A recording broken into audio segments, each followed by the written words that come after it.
From the Institute for Research on Public Policy, this is Futureproofing Canada. I'm your host, Jennifer Ditchburn, President and CEO of the IRPP. I want to thank BMO Financial Group, our presenting sponsor, for its generous support of this podcast. Now, if you've been listening to this podcast for some time, you know that we've been talking a lot about the ambitions that many Canadian leaders have for this economy. Some of the ambitions have to do with major new projects and boosting existing industries, including developing our critical mineral supply chain, investing in artificial intelligence, boosting our agricultural sector, ensuring we're a world leader in green energy and technology, and beefing up our national defense capacity with homegrown procurement. But there's one thing you need for all of these things, and that's people, human capital, skilled labor. On today's podcast, I speak to Pari Johnston, President and CEO of Colleges and Institutes Canada. Canada's post-secondary sector will be a key part of determining whether we can actually seize these opportunities in front of us. Here's our conversation.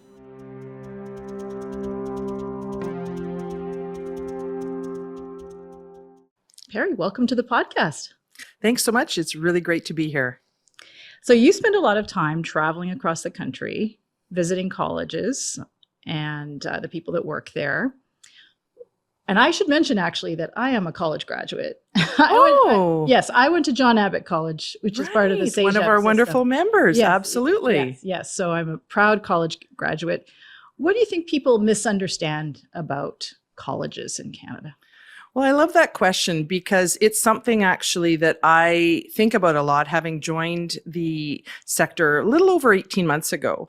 I myself, I think, had misconceptions or perhaps a narrow view of what the college experience really is. I think that we sometimes think that it is only, very much trades training. It is that, and that is so important. But what you find on, many of our campuses now is very cutting edge applied research, endeavors and facilities, for example. I don't think Canadians realize how profoundly important college applied research is in the Canadian research landscape right now. We have, particularly in those more rural, remote communities where colleges really are the major public post-secondary institution, they are the partners for local industry communities to solve business problems, whether it relates to mining or forestry innovation. And so that's something I think that is a little less understood, which is something I try to tell the story of a lot.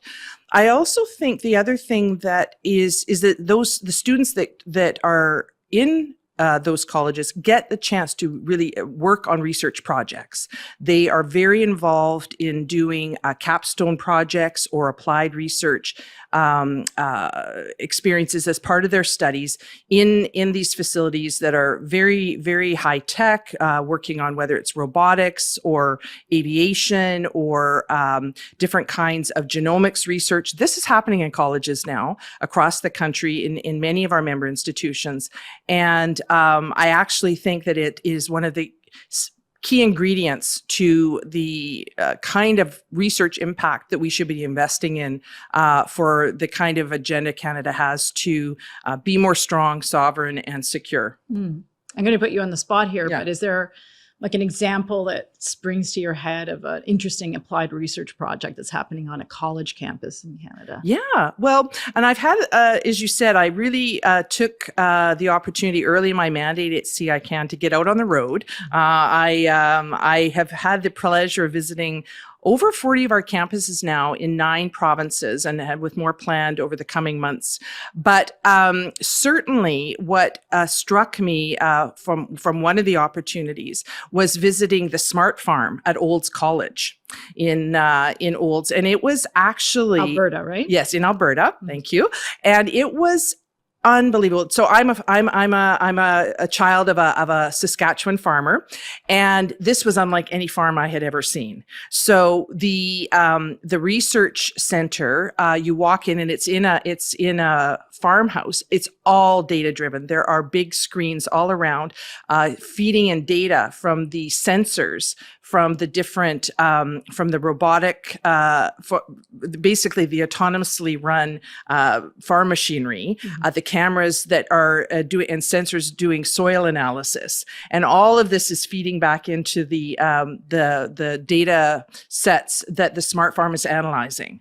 So that's just one example of the kinds of things that are going on at college campuses. There's the Smart Center for Mining up at Cambrian College as well, which is really doing some important work to support mining innovation up in Northern Ontario. So just a few examples. I could give many, but it gives a sense of, I think, the on the ground research is happening, because any college research is always partnered.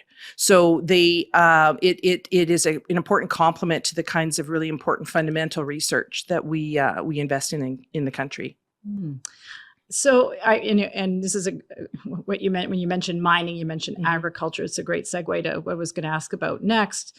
I see you at a lot of different conferences, and some of them that I might not expect to see you at. So, I saw you at the IRPP's Industrial Policy Conference in mid-September. You held a roundtable with key people from the Canadian military and college leadership. I see you're very much interested in the national conversation that's happening around what Canada could do into the future for its economy, the building, the idea of building big new national projects and so on.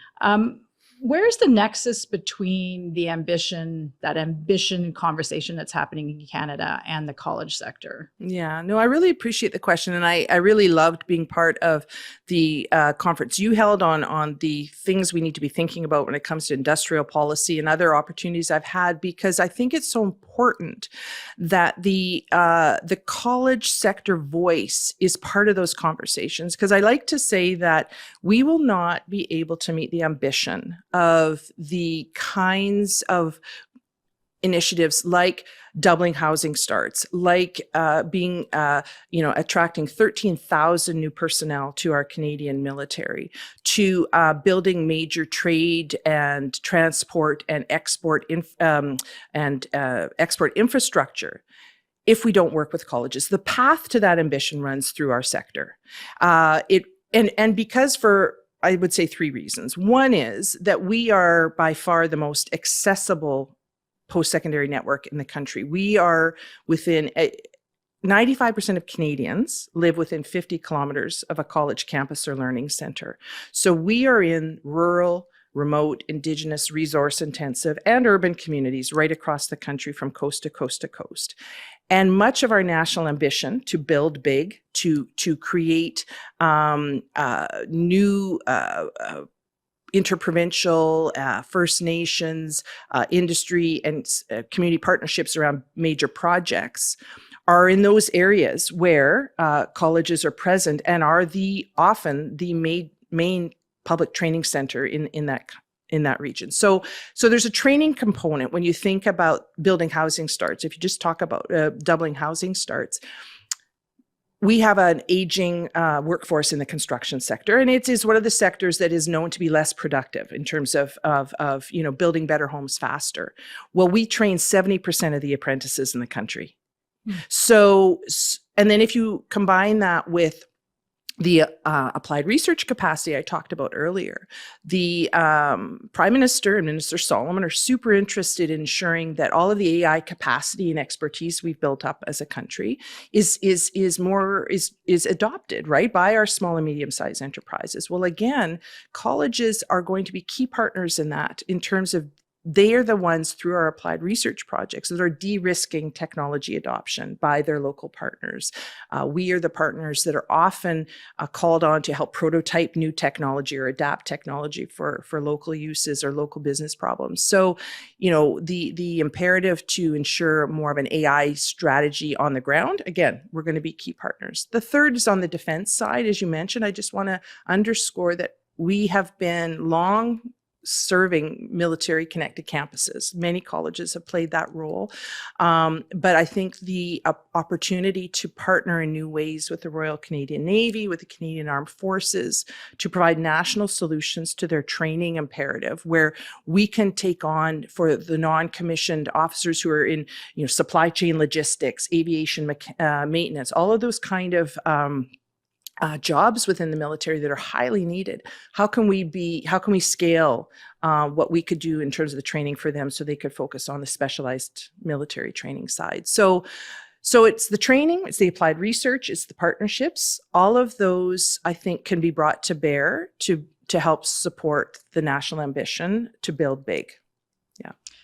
The skills picture in Canada, particularly as it connects to adult skills, is something we've really focused on at the Institute for many years now, including with very recent research. And one of the recommendations that has emerged from that is that governments should really be trying to cultivate, facilitate place-based skills development. So, and also when they see the opportunity for in a particular place near a major project, let's say, that they help bring together local learning institutions, industry, labor. And we've seen that in other countries. So for example, in Denmark, they have something called the Offshore Academy that's helping to retrain oil and gas workers to work in different kinds of energy.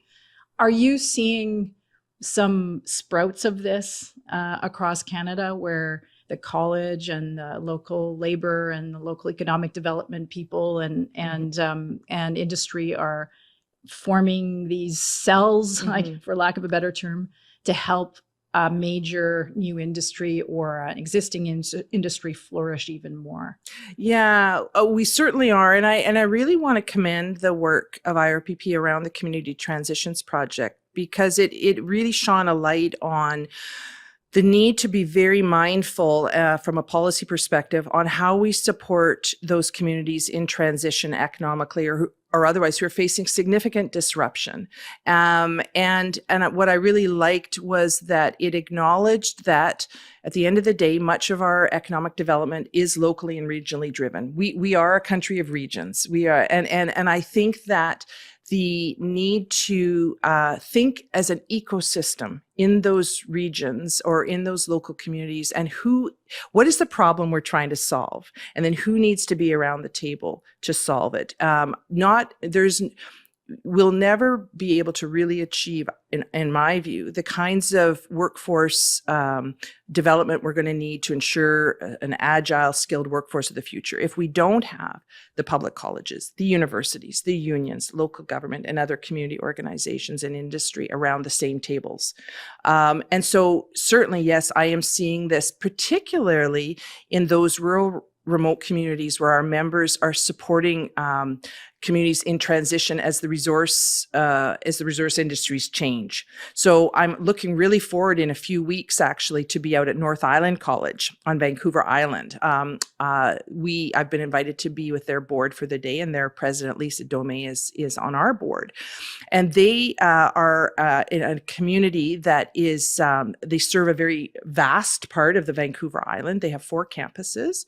They serve and work with 35 First Nations communities, and they're also a community that's aging. And the resource sector, there's forestry.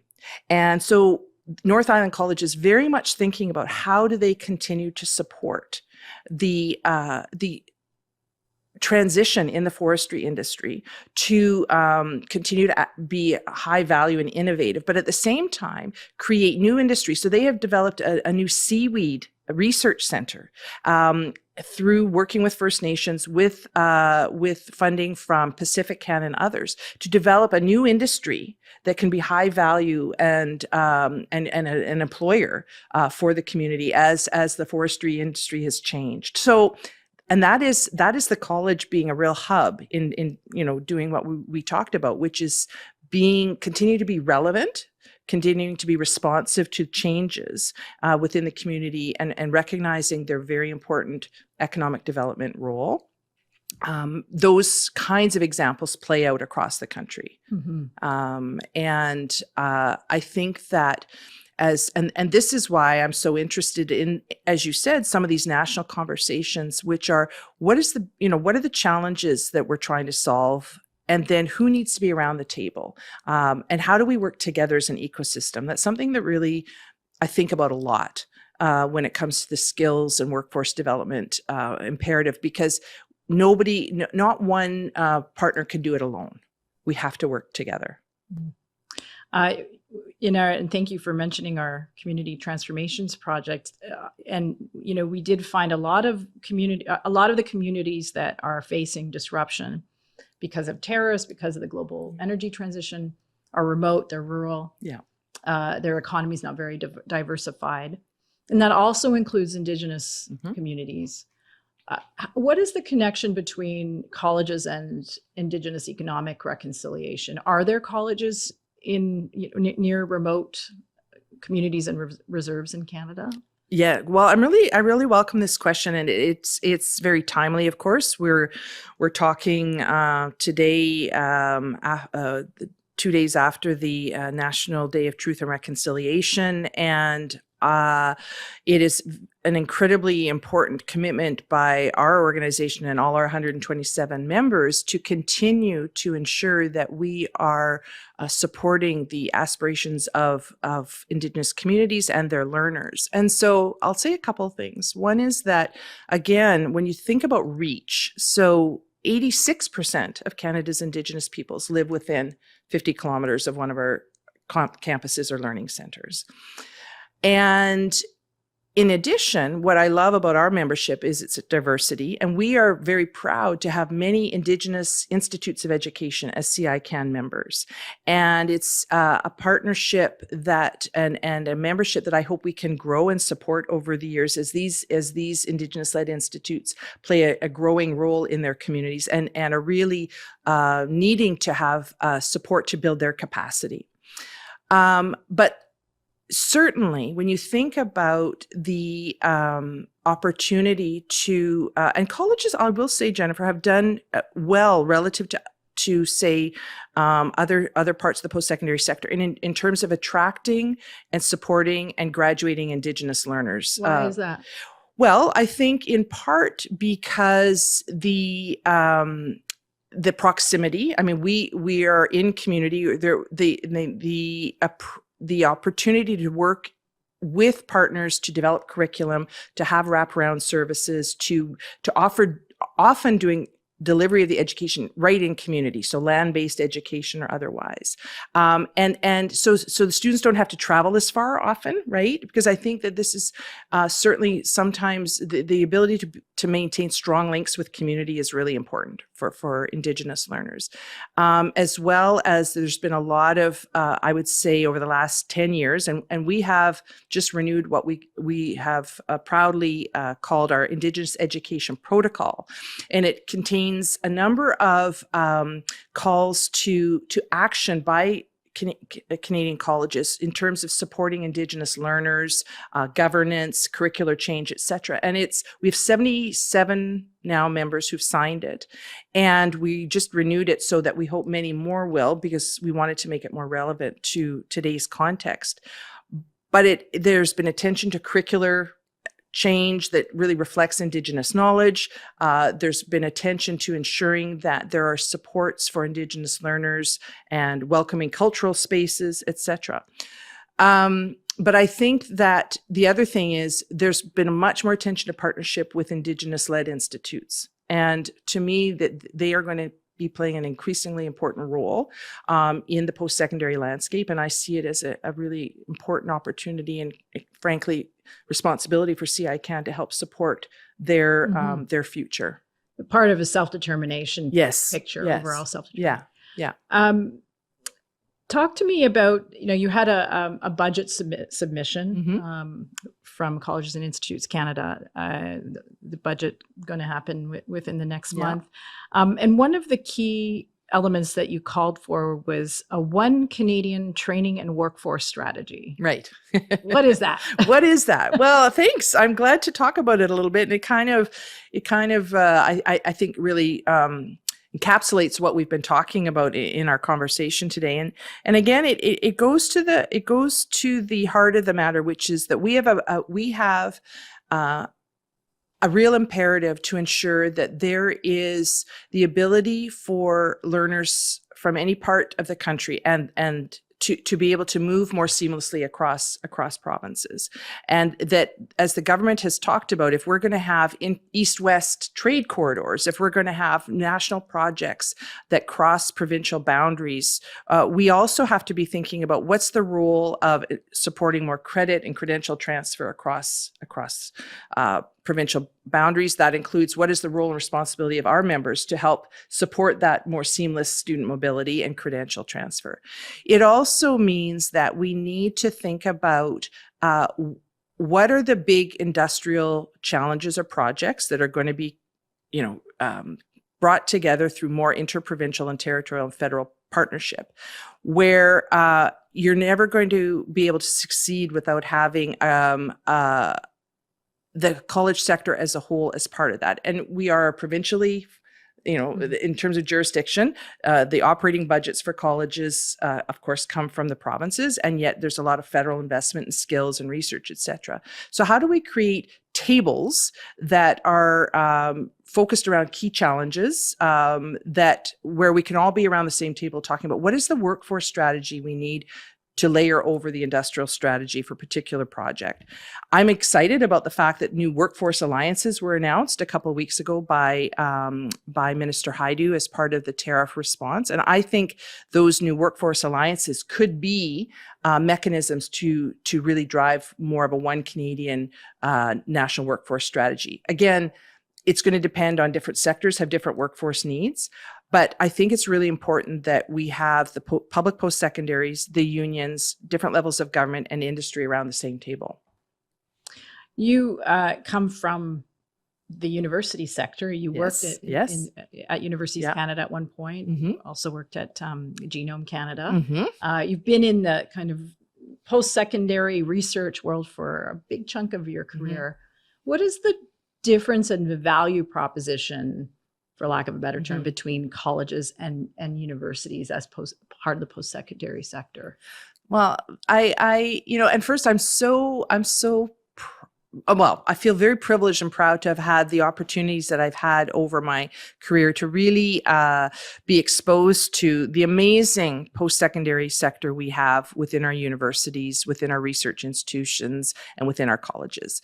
And I tend to be a both and kind of thinker. So for me, it's about that we have a very strong ecosystem of post-secondary institutions that bring different but equal value to the problems that we need to solve as a country. And so what I've come to very much value, having now been at CICAN for the amount of time I have, is the institution's connections to community. They very much are able, and have always, since were founded 60 years ago, they've been very important anchor institutions working with local industry and community to develop curriculum and training and education opportunities that will respond to local needs.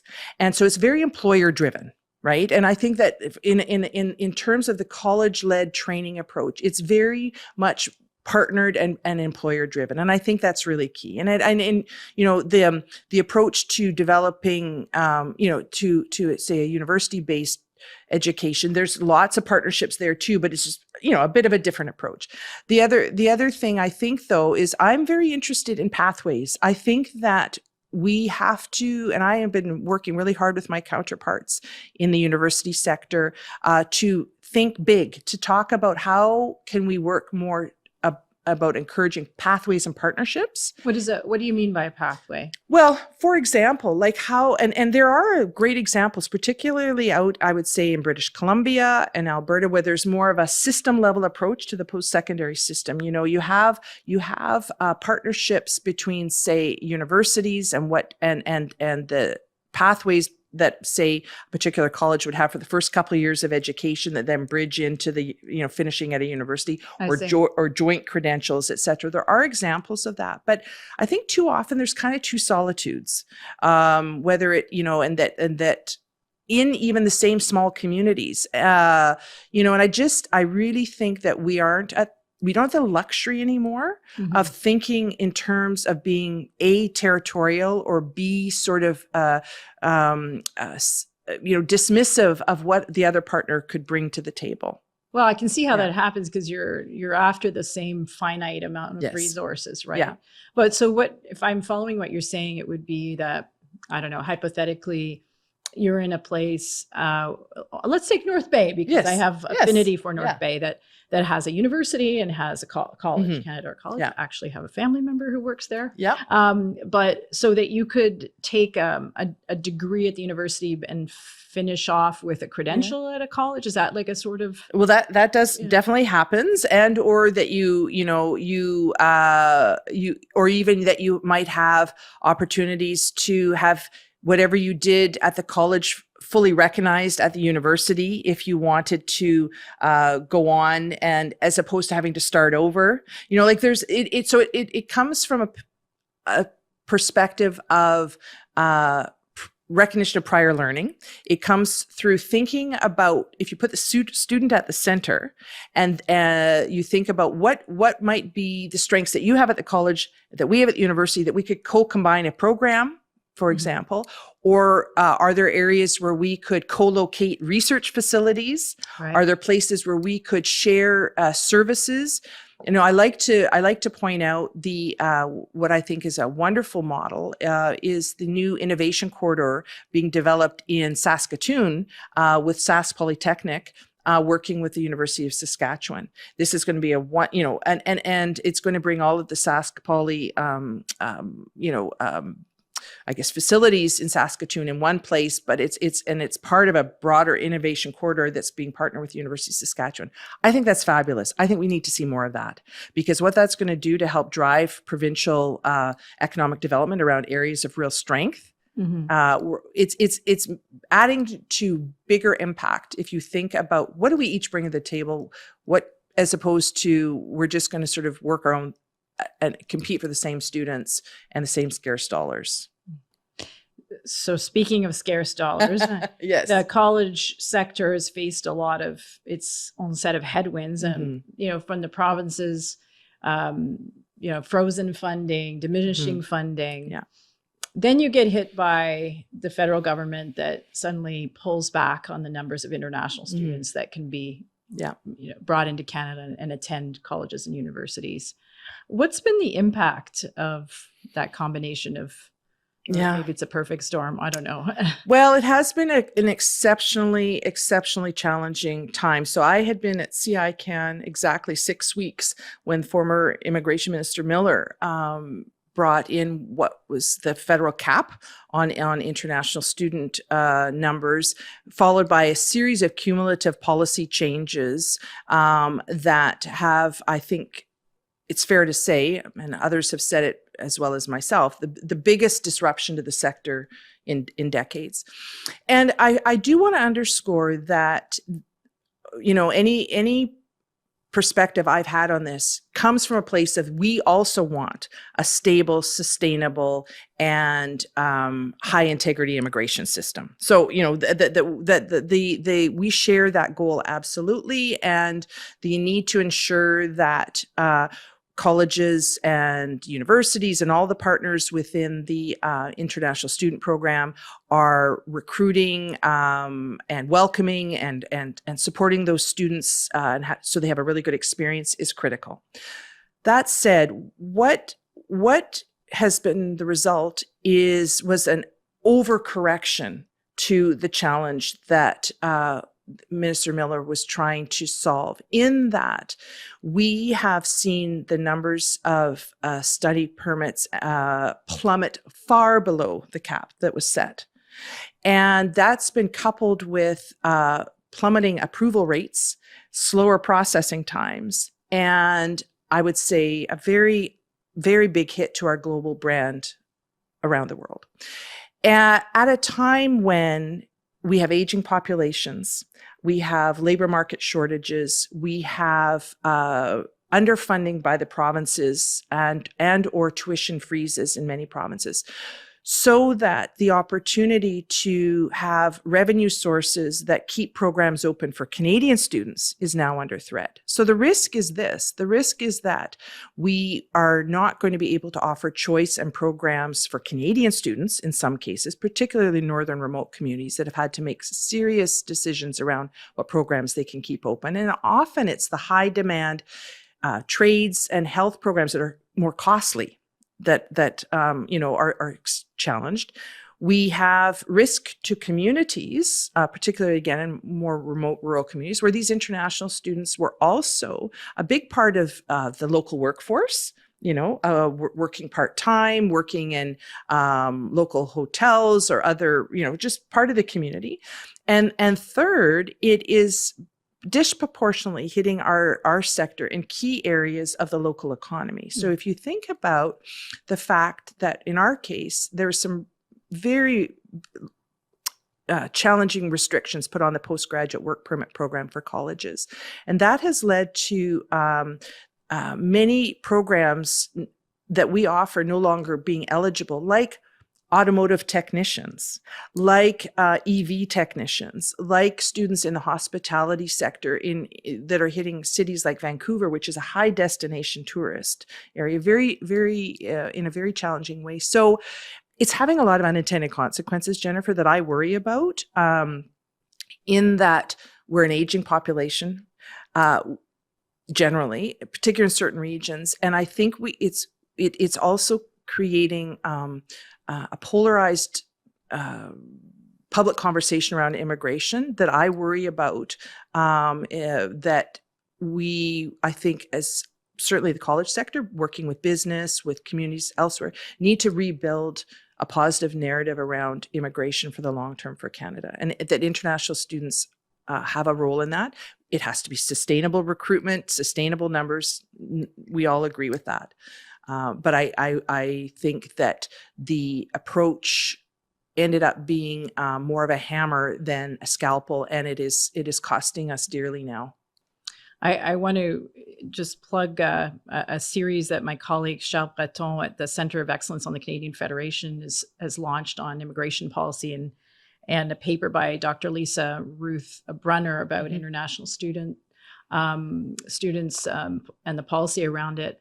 I realized that, at the time that all these changes came about, and you referenced the former Minister Miller, that there were, let's call it like some bad apples in the system, private colleges, mostly in Ontario, that, were, I think, the focus of a lot of dismay or how should I put this, sort of critique around what colleges had become. But in the wider picture, do you think colleges were paying enough attention to the pressures that were being exerted on local communities with, the housing challenges, and like, was there that conversation that was happening around, some of these cities or towns can't actually handle the number of people that have come to these places? Yeah, no, I think it's a really important question, and there, and as you know, and I'm looking forward to the new research that you just talked about. I mean, the challenges that we've had around housing supply and provision and healthcare challenges, predate some of the growth in international student numbers. This has been a growing issue in Canada, but for sure there were some particular pressures in particular parts of the country, particularly in Southern Ontario, that were did require, I think, and you for example, institutions were working hard. One great example is Sheridan College and the work they were doing with their local municipality to create what they called, I think I might not get the name right, but a charter to sort of work together around shared responsibilities to ensure that there was, everybody was playing their part to ensure those students had a really good experience, were welcomed, had appropriate housing, and all of the, all the things we'd expect, the promise that we made to those students. And certainly our members right across the country, like many of those issues are not playing out in other parts of the country. That's a bit the issue, is that we ended up having a very top-down approach to what was maybe a more localized issue that could have been solved other ways. That's interesting Yeah, because it yeah. could also speak to where media is concentrated in Canada. Yeah, That's a good point. topic Yeah, of another yeah, conversation. yeah, But yeah. yeah. I think, but in the end of the day, I think that we share the goal, of wanting a sustainable and high integrity immigration system that includes the international student pathways. But I think it's really imperative that we need stability in the program now and predictability. We have absorbed a lot of reforms. The system is adjusting, is responding, and our big ask is to ensure that we can have predictable, stable policy from now on to ensure that those students that are here are, and those that are being recruited abroad, see Canada as a welcoming, high quality destination, and that we can, for those that want to stay, that we have pathways for them, because these are amazing contributors to the national workforce. And they, in particular regions of the country, we do not have the population to fill all the jobs that are going to be needed, particularly as we look with big ambition for building Canada. So I'm just trying to be one of those voices that is bringing a balanced approach to the conversation and looking ahead to some of the cliffs that we might be coming to around our demographics and our labor market needs if we don't think of this program in a thoughtful way. Mm-hmm. I definitely hear this in my travels in the country. This push and pull between the public perception, around immigration policy right now, which, it has deteriorated, but the huge need at the provincial, from province to province for workers. And the changes have hit different sectors very, very acutely. So it's a live question for sure. Just to finish off, I have a grade 12 young person in my house. What would your message be to young people who are considering their post-secondary next steps? What would your pitch to them be? What would my pitch to them to be? go to a college in Canada, to pursue a college education?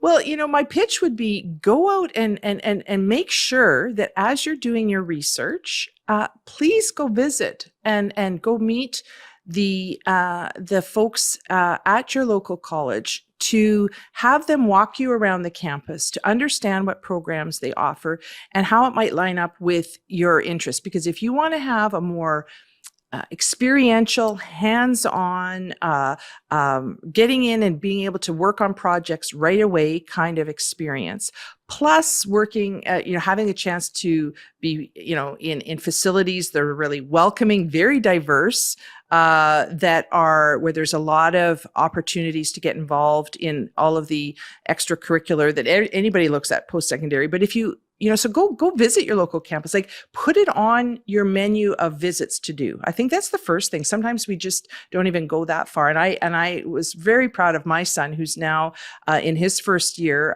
We went and visited all the local colleges and the university. And it's really important to get on campus. So do that, make sure that that's part of it. And then if you want that kind of hands-on experiential and getting to be involved in something that's applied right away, I think it's a really great option. Pari Johnston, thank you for this conversation. Appreciate it. Thanks for having me. Thank you for tuning in to Futureproofing Canada. I also want to thank our presenting sponsor, BMO Financial Group, for its generous support of this podcast. Our executive producer is Ricardo Montrose. Our production assistants are Elisa Khoury and Blair Elliott. The show is mixed and edited by Jackie Gallant, who also does our music. If you liked what you heard and you want to find out more about the IRPP, you can head over to irpp.org, and you can subscribe to our newsletters and check out all our latest publications. And if you really, really like what you heard, leave us a review on your podcast app or share your feedback on social media. You can find us on most platforms at IRPP. For the Institute for Research on Public Policy, I'm Jennifer Ditchburn. I'll be back in a couple of weeks with a new episode of Futureproofing Canada.